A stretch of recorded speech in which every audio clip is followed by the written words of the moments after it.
খিলখিল করে হেসে বুড়ো ক্ষণক্ষণে গলায় বলে উঠল,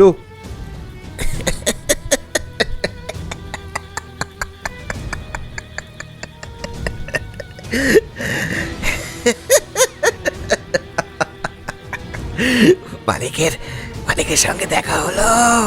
হ্যাঁ, মালিকের সঙ্গে দেখা হলো। মালিক মালিক কি বললে? হ্যাঁ, বাড়ি ভাড়া নেবে নাকি? হ্যাঁ,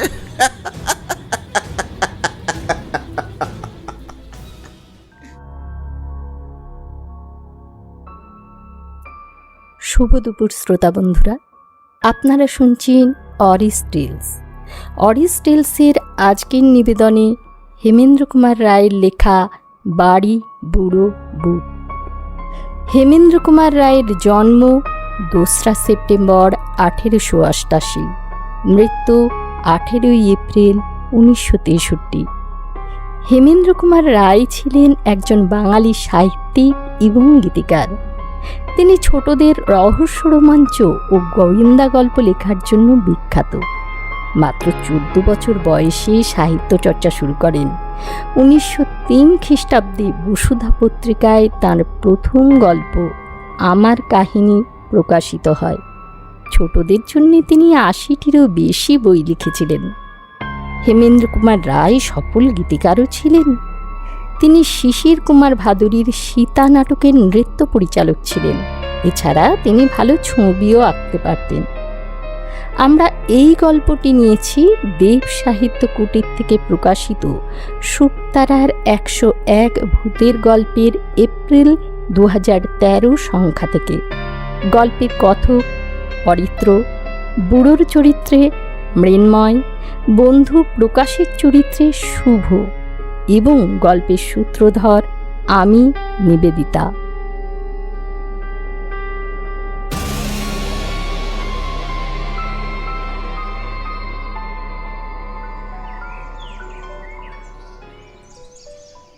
বাড়িখানে ভারী ভালো লাগলো। চারিধারে বাগান, যদিও ফুল গাছের চেয়ে বড় বড় গাছই বেশি। টেনিস খেলার জমি, মাঝে মাঝে শ্বেতপাথরের বেদি, একটি ছোট বাহারি ফোয়ারা, এখানে ওখানে লাল কাঁকর বিছানো পথ। দোতলা বাড়ি, একেবারে হাল ফ্যাশনের না হলেও সেকেলে নয়। বাড়ির জানালায় বা দেয়ালে প্রাচীনতার কোনো চিহ্নই নেই। কোথাও ফাট ধরেনি, কোথাও অসত্য বট এসে জোর করে জুড়ে বসেনি। কিন্তু তবুও মনে হলো বাড়িখানি যেন রহস্যময়। ভাবলুম বাড়ির মাথা ছাড়িয়ে উঠে মস্ত মস্ত গাছগুলো নিজেদের জন্য একটি ছায়ার জগৎ সৃষ্টি করেছে বলেই হয়তো এখানে এমন রহস্যের আবহ। আমার পক্ষে ইহু এক আকর্ষণ, কারণ আমি রহস্য ভালোবাসি। রহস্যের মধ্যে থাকে রোমাঞ্চের গন্ধ। সাঁওতাল পরগনার একটি জায়গা, স্ত্রী এবং ছেলেমেয়েদের বায়ু পরিবর্তনের দরকার। ডাক্তারের মতে এই জায়গাটি নাকি অত্যন্ত স্বাস্থ্যকর। বন্ধু প্রকাশের সঙ্গে এখানে এসেছি মনের মতন একটি বাড়ি খুঁজে নিতে। আজকের ট্রেনেই কলকাতায় ফিরব। খানিক ডাকাডাকির পর বাগানের ভিতর থেকে একটি লোক বেরিয়ে এলো। তার চেহারা না মালি না দারোয়ান, না ভদ্র না ইতর লোকের মতো। তার বয়স 80ও হতে পারে, আবার 100ও হতে পারে। তার মাথায় থপথপে সাদা এলোমেলো লম্বা লম্বা চুল। তার কোমর এমন ভাঙা যে হাড় চিরচিরে দেহের উপর অংশ একেবারে দুমড়ে পড়েছে। কিন্তু হাতের লাঠি ঠকঠকিয়ে সে এত তাড়াতাড়ি এগিয়ে এলো যে তার অসম্ভব ক্ষিপ্রতা দেখে সত্যি বিস্মিত হল। সে জিজ্ঞাসা করল, আপনারা কি চান? আসলে বাড়ির ফটকের উপর লেখা রয়েছে টু লেট।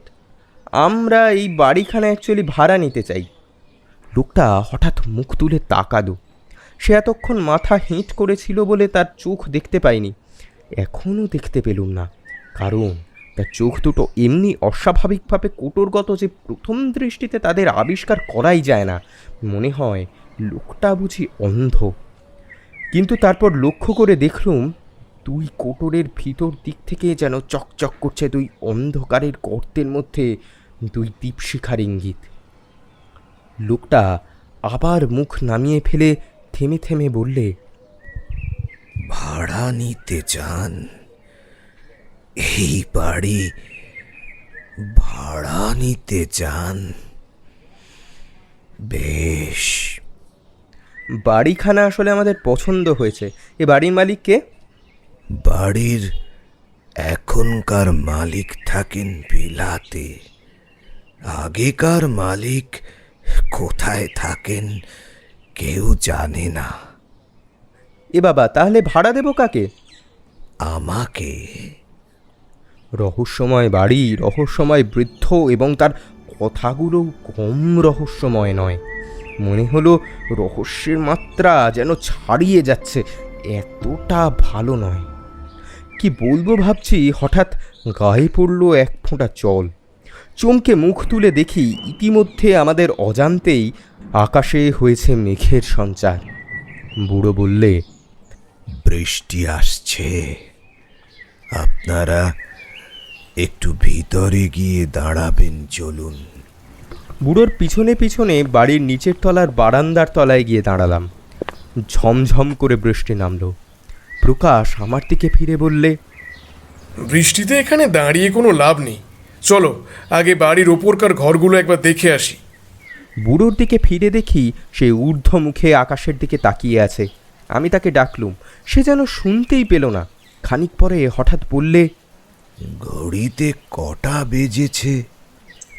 হাত ঘড়ির দিকে দৃষ্টিপাত করে বললুম, এখন 5:30 বাজে। বুড়ো যেন বিতার্ত কণ্ঠে কাঁপতে কাঁপতে বললে, আকাশে মেঘ আরো জমে উঠছে, অন্ধকারে সন্ধ্যা নামবে তাড়াতাড়ি। হে বৃষ্টি, হে বৃষ্টি সন্ধ্যার পরেও পড়বে। নাও তো পড়তে পারে। না না না না, এ বৃষ্টি এখন থামবে না। হয়তো আজ সারা রাত ধরেই পড়বে। আমি মেঘ দেখেই বুঝতে পারি। প্রকাশ বললে, কি সর্বনাশ! তাহলে আমরা স্টেশনে পৌঁছাবো কি করে? আজই যে আমাদের কলকাতায় ফেরবার কথা। বুড়ো ঘাড় নাড়তে নাড়তে বললে, এ বৃষ্টি আজ আর থামবে না, থামবে না, আজ আর থামবে না। এ বৃষ্টি পাহাড়ে নদী ফুলে উঠবে, মাঠ ভেসে যাবে, পথ ডুবে যাবে। পালাতে যান তো এখনই পালান। সন্ধ্যার পর রাত আসবে, ঝড় উঠবে, বন কাঁদবে। এ বৃষ্টি আজ আর থামবে না। এখনো সময় আছে, এখনো পালিয়ে যান। বুড়োর কথাবার্তার ধরন দেখে আমার ভারী রাগ হলো। বিরক্ত কণ্ঠে বললুম, আরে ধুর মশাই, ঠাট্টা রাখো তো। শোনো, এ বাড়ি আজ থেকেই আমি ভাড়া নিচ্ছি। বৃষ্টি না থামে তো আজ আমরা এইখানেই রাত কাটাবো। কত টাকা দিতে হবে তাই বলো দেখি। বুড়ো আবার মুখ তুললে। আবার দেখলুম তার চক্ষু কোটরগত 2 দীপশিখার ঝিলিক। দন্তহীন মুখ ব্যাদান করে নীরব হাসি হেসে সে বললে, আজ রাতে এখানে থাকবেন? হ্যাঁ, থাকতে পারবেন? কেন পারবো না? বাড়ির আগেকার মালিক আজ রাতে এখানে আসবেন। তিনি কোথায় থাকেন কেউ তা জানে না, কিন্তু বৃষ্টির রাতে ঠিক এখানে বেড়াতে আসেন। তাকে দেখলে মানুষ খুশি হয় না। দোতলার হলঘর তার জন্যে খোলাই থাকে। এক বৃষ্টির রাতে ও ঘরে একটা কাণ্ড হয়েছিল। কি হয়েছিল? সে এক রক্তাক্ত কাণ্ড। সন্ধ্যার সময় মালিক ফিরে এলেন, তখন চুপ চুপ বৃষ্টি পড়ছে। হাতে তার বন্দুক, পরনে তার শিকারের পোশাক। তারপর না না না না, সেসব কথা আপনাদের আর শুনে কাজ নেই, কিন্তু কিন্তু সেই দিন থেকে এ বাড়ি খালি। এ বাড়ি কেউ ভাড়া নিতে চায় না, কেউ কেউ ভাড়া নিতে চায় না। আমি হো হো করে হেসে উঠে বললাম,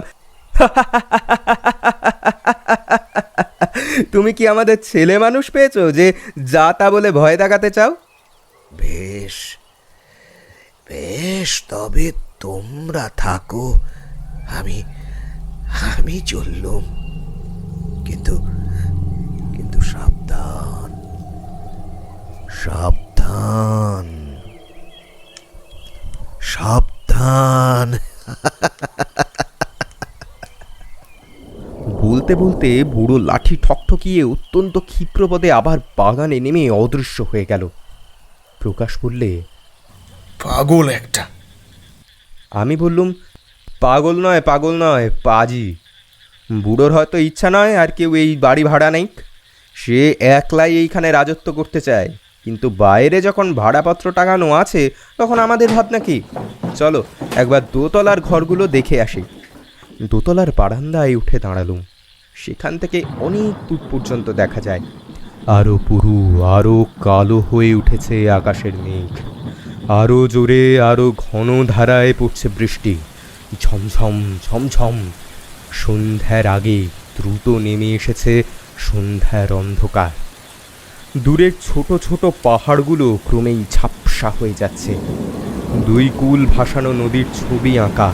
জল থই থই করা প্রান্তরের মাঝে মাঝে বড় বড় গাছগুলো মাথাল হয়ে টলমল করছে ঝোড়ো বাতাসের দীর্ঘশ্বাসে। বুড়োর একটা কথা কিন্তু ঠিক, আজ এইখানেই বন্দি হয়ে থাকতে হবে। উপায় নেই। কিন্তু খাবে কি? আকাশের জল। আর শোবেই বা কোথায়?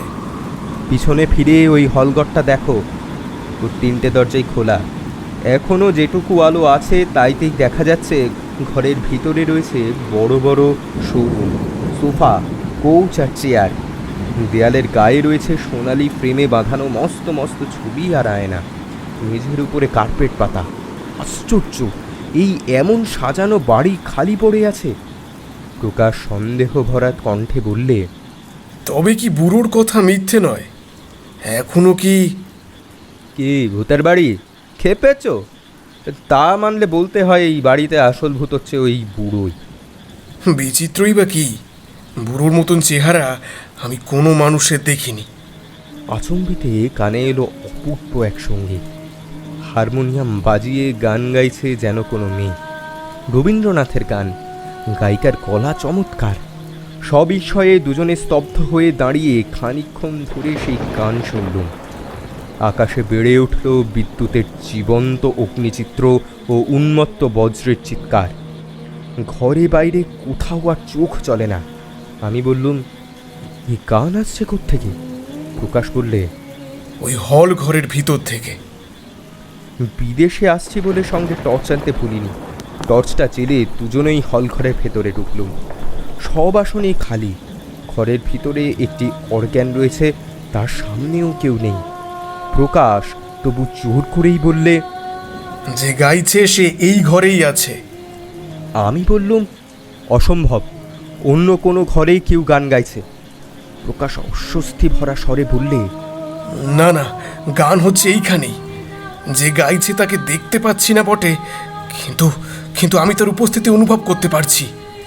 আমার মনে হচ্ছে এই ঘরটা যেন হিমালয়ের বরফ দিয়ে করা। কি ঠান্ডা! এ মানুষের ঘর নয়, এ হচ্ছে মরার ঘর। আমরা তাড়াতাড়ি আবার বাইরে গিয়ে দাঁড়ালো। প্রকাশের কথা মিথ্যা নয়, ঘরের চেয়ে বাহিরটা বেশ গরম, অথচ ঝোড়ো হাওয়ার তোড়ে সেখানে এসে পড়ছিল শীতল বৃষ্টিধারা। অবাক হয়ে এর কারণ বোঝবার চেষ্টা করছি, এমন সময় কানে এলো একটা নতুন শব্দ। Goat goat goat goat goat করে ভারী জুতোর আওয়াজ হচ্ছে। প্রকাশ বিস্মিত স্বরে বললে, সিঁড়ি দিয়ে কে উপরে উঠছে? এ তো বুড়োর পায়ের শব্দ নয়। আমি বললুম, বুড়ো মিছে কথা বলছে, এ বাড়ি নিশ্চয়ই খালি নয়। কে গান গায়, কে উপরে ওঠে? সিঁড়ির দিকে টর্চের আলো ফেলে অপেক্ষা করতে লাগলো। শেরের থাপগুলো শব্দিত করে উপরে বারান্দায় এসে স্থির হয়ে রইল এক জোড়া শিকারি বুট, যা পড়লে লোকের হাঁটু পর্যন্ত ঢাকা পড়ে। নিজের চোখে বিশ্বাস করতে পারলুম না। মানুষ নেই, অথচ এক জোড়া শিকারি বুট উপরে এসে উঠল জ্যান্ত জীবের মতো।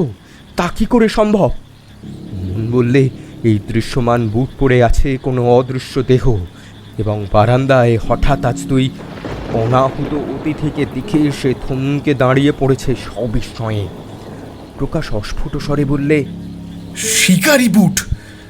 বুড়ো বলেছিল বৃষ্টির রাতে বাড়ির মালিক এসেছিল শিকারির পোশাক পরে। আমি উত্তর দেবার আগেই বুট জুতো জোড়া যেন কোনো বিজয় ভারী দেহে চাপ নিয়ে আবার কটকট শব্দে মাটি কাঁপিয়ে অগ্রসর হতে লাগলো আমাদের দিকেই। আমরা মহাতঙ্কে পিছু হতে লাগলুম পায়ে পায়ে। আমাদের দৃষ্টি স্তম্ভিত, হৃৎপিণ্ড করছে ধরফর ধরফর ধরফর ধরফর। হলঘরের তৃতীয় দরজার কাছে এসে বুট জুতো জোড়া আবার থেমে পড়ল, ঠিক ক্ষণিকের জন্য। কিন্তু তারপরই সবেগে প্রবেশ করলো ঘরের ভিতরে। গানের স্বর থেমে গেল। সঙ্গে সঙ্গে শুনলুম গুড়ুম করে এক বন্দুকের শব্দ ও তীব্র এক আর্তনাদ। আমরা পাগলের মতো দৌড়ে এক এক লাফে সিঁড়ির ৩-৪ ধাপ পেরিয়ে নিচে নেমেই দেখি সেখানে নিশ্চল হয়ে দাঁড়িয়ে আছে সেই অদ্ভুত পুরোর ভাঙা দুমড়ে পড়া মূর্তি।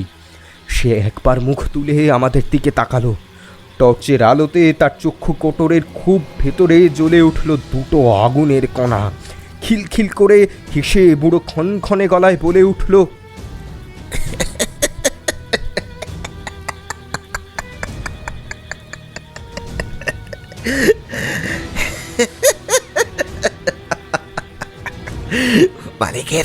মালিকের সঙ্গে দেখা হলো?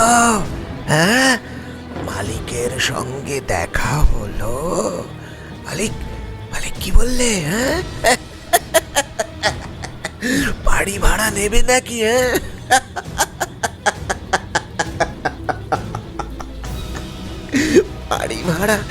বাড়ি ভাড়া নেবে? হ্যাঁ?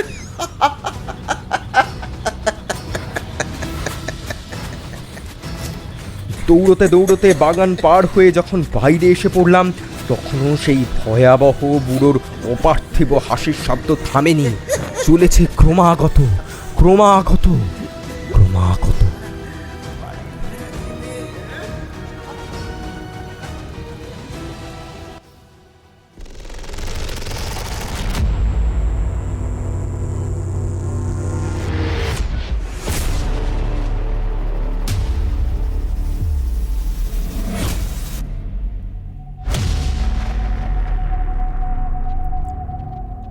এতক্ষণ আপনারা শুনছিলেন অরিস টেলসের সপ্তম নিবেদন, লেখক হেমেন্দ্র কুমার রায়ের কলমে বাড়ি বুড়ো বুট। গল্পটির বেতার নাট্যরূপ দিয়েছেন মৃন্ময়। গল্পটিতে কণ্ঠসঙ্গীত শিল্পী হিসেবে রয়েছেন শ্রেয়া। গল্পটির থাম্বনেল ডিজাইন করেছে অরিজিৎ এবং গল্পটির সাউন্ড ডিজাইন করেছেন তৌসিন। পুরো গল্পটি পরিকল্পনা ও পরিচালনায় আমি অরিত্র। যদি গল্পটি ভালো লেগে থাকে তাহলে অবশ্যই লাইক, শেয়ার অ্যান্ড কমেন্ট করতে কিন্তু ভুলবেন না। আর এরকম আরও সুন্দর সুন্দর বিভিন্ন ধাঁচের এবং ধরনের গল্প শুনতে অবশ্যই সাবস্ক্রাইব করবেন অরিস টেলস। ইউটিউবে গিয়ে টাইপ করবেন ARISTALES, তাহলেই ইউটিউব চ্যানেলটি আপনাদের সামনে চলে আসবে। সাপোর্ট করবেন, ভালো থাকবেন, সুস্থ থাকবেন। খুব শিগগিরই দেখা হচ্ছে আরও একটি নতুন, আরও একটি সুন্দর গল্প নিয়ে পরের উপস্থাপনায়। তবে এখনকার মতো বিদায় বন্ধুরা।